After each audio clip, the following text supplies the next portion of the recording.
Joining us now from Los Angeles, Republican strategist Matt Klink from our newsroom, our partners at KTLA, our sister station down there in the middle of it. Matt, thanks so much for being here. So how do you see things in terms of the no on 50 side? Because there was a lot of talk going into this, that this was going to be, Governor Newsom and the California Democrats versus Arnold Schwarzenegger.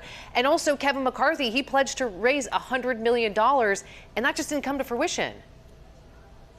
I think that right now the main thing that we're take away from this is that the no side just got flat out swamped.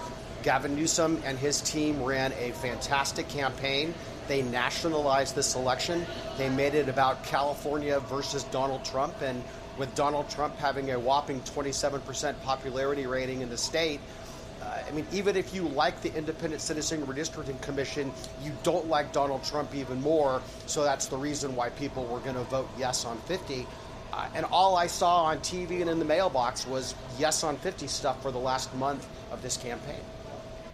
I asked this question to Ed. I'm not sure if you heard it, Matt, but do you think former Governor Schwarzenegger could have done more? He had such great promise. He came out, he gave that speech at USC. This was his baby, and he didn't fight for it. He gave one speech.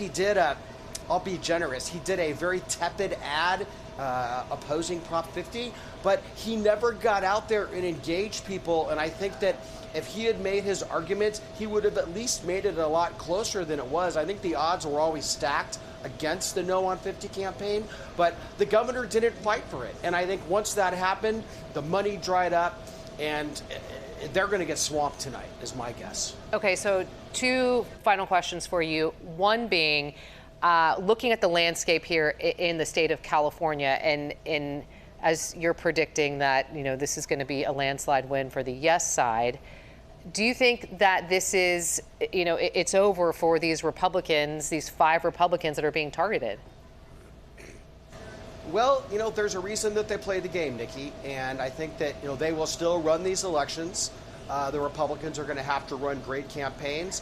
They're all successful office holders, but I do think that it's going to make them run a different kind of campaign. I don't think that all of them will lose, but some of them will. Look, who knows what the atmosphere in 2026 is going to look like, but it will certainly make it much more difficult for those 5 Republicans. And zooming out here, too, because I know you watch the national landscape as well, just because Democrats will pick up seats here in California, that does not necessarily mean that guarantees Democrats will win the House in the midterms, because there is gerrymandering going on in other states. And there's some schools of thought out there right now saying, just because this is happening here in California, there's a lot of focus on California. When these other states redistrict, that doesn't necessarily mean that it's over for the Republicans. They could end up picking up even more seats, right?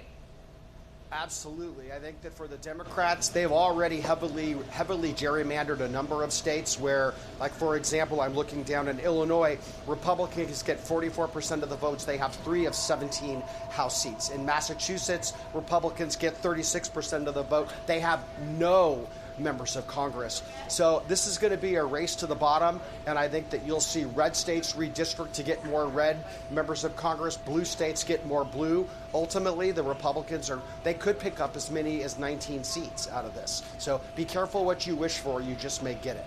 All right, Matt Klink, our Republican strategist, joining us from our newsroom in LA, KTLA 5.